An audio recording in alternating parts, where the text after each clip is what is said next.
উপস্থিত মুসল্লিবৃন্দ, এখন শহীদ শরীফ ওসমান হাদির বড় ভাই ডক্টর মাওলানা আবু বকর সিদ্দিক, অধ্যক্ষ বাঘিয়া আল আমিন কামিল মাদ্রাসা বরিশাল বক্তব্য রাখবেন এবং নামাজে জানাজায় ইমামতি করবেন।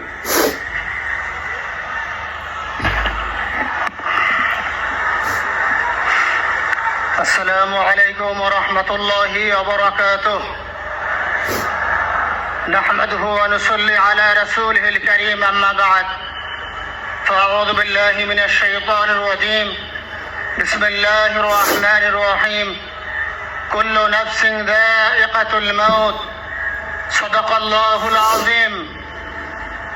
সম্মানিত হাজিরিন, আজকের এই লক্ষ লক্ষ তৌহিদি জনতা, আপনারা হাজির হয়েছেন আমার কলিজার টুকরা ছোট ভাই শহীদ শরীফ ওসমান হাদির জানাজার নামাজে অংশগ্রহণ করার জন্য। সম্মানিত হাজিরিন, আপনারা জানেন শহীদ ওসমান হাদি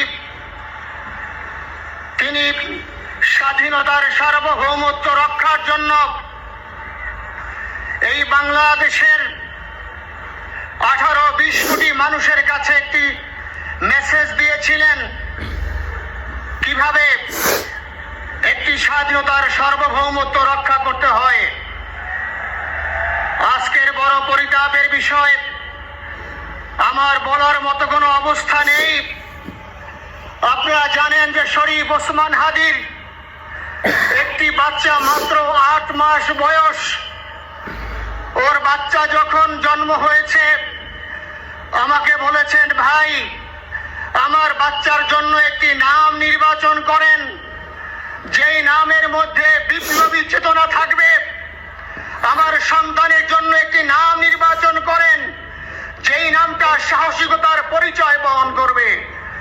আমি অনেক যাচাই বাছাই করে ওর সন্তানের নাম দিয়েছিলাম ফিরিনাস, বিপ্লবী এবং সাহসী।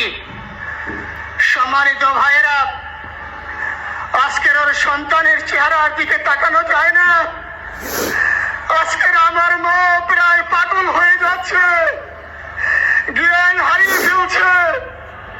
আমার ভাই বোন তারা পাগল হয়ে যাচ্ছে। আমার 6 ভাই বোনের মধ্যে সবচেয়ে ছোট ছিল শরীফ ওসমান হাদি। আজকের তার লাশ আমার কাঁধে বহন করতে হচ্ছে। আজকের আপনাদের কাছে আমার কোনো দাবি নেই, শুধু একটি দাবি। 7 থেকে 8 দিন হয়ে গেল দিবালোকে প্রকাশ্যে রাজধানী ঢাকায় জুমার নামাজের পরে খুনি প্রকাশ্যে গুলি করে যদি পার পেয়ে যায়, এর চেয়ে লজ্জার আমাদের আর কিছু নাই। যদি বর্ডার পাস হয়ে যায়, 5 থেকে 7 ঘন্টা সময় তারা কেমন করে গেল, এই প্রশ্ন জাতির কাছে রেখে গেলাম। আমার কোনো চাওয়া পাওয়া নাই। আমার ভাই ওসমান হাদি শহীদ হয়েছে, ওর শহীদি তামান্না ছিল। আপনারা ওর বক্তব্য শুনেছেন, আপনারা শহীদ ওসমান হাদির টক শো শুনেছেন। ও সব সময় শহীদি তামান্না করত। হয়তো আল্লাহ তাআলা ওর শহীদি সেই মত নসিব করে দিয়েছেন। কিন্তু আপনাদের কাছে আমি এই ঋণ কোনদিন আমি ছাড়ব না। আমার ভাই শরীফ ওসমান হাদির বিচার যেন প্রকাশ্যে এই বাংলার জমিনে আমরা দেখতে পারি। ভাইরা আমার, 7-8 দিন হলো, এখনো পর্যন্ত আমরা কিছুই করতে পারলাম না। এই দুঃখে কলিজা ছিঁড়ে যাচ্ছে। আমরা ওসমান হাদির জন্য দোয়া করি, আমরা ওর সন্তান ওর স্ত্রীর জন্য দোয়া করি। ওর সন্তান মাত্র 8 মাস বয়স। গতকালকে যখন ওর কাছে নিয়ে আসছে, সবাই বাবাকে দেখাবে ওসমান হাদিকে। আমি বললাম কি লাভ হবে, ও তো কোনোদিন ওর বাবার চেহারা কথা বলতে পারবে না। ওর ছেলে আর কোনোদিন জানবে না যে আমার বাবা কেমন ছিল। ভাইরা আমার, ওসমান হাদি আর ফিরে আসবে না। ওসমান, তুমি দেখে যাও, লক্ষ লক্ষ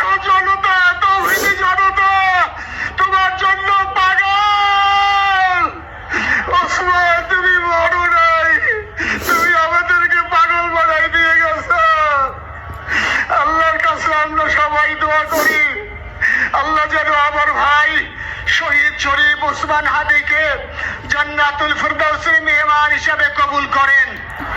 আল্লাহ তাআলার কাছে দোয়া করছি, আয় আল্লাহ তাআলা, আমরা যারা বেঁচে আছি ঈমানের সাথে স্বাধীনতার সার্বভৌমত্ব রক্ষা করে তৌহিদের দ্বীপ বাংলাদেশকে যেন আমরা রক্ষা করতে পারি, সেই তৌফিক আল্লাহ তাআলা আমাদের নসিব করুন। আপনাদের সবার কাছে দোয়া চাচ্ছি। আমার মেজো ভাই ওমর ফারুক সাথে ছিল, ওর জন্য আপনারা দোয়া করবেন। আমার ছোট বোন মাসুমা অ্যাবনরমাল হয়ে গেছে, তাকে চিকিৎসা করাচ্ছি, ডাক্তাররা বলছে অনেক বেশি সমস্যা। আমাদের পরিবারের জন্য একটু দোয়া করবেন। আমাদের আর কোনো চাওয়া পাওয়া নাই। উপস্থিত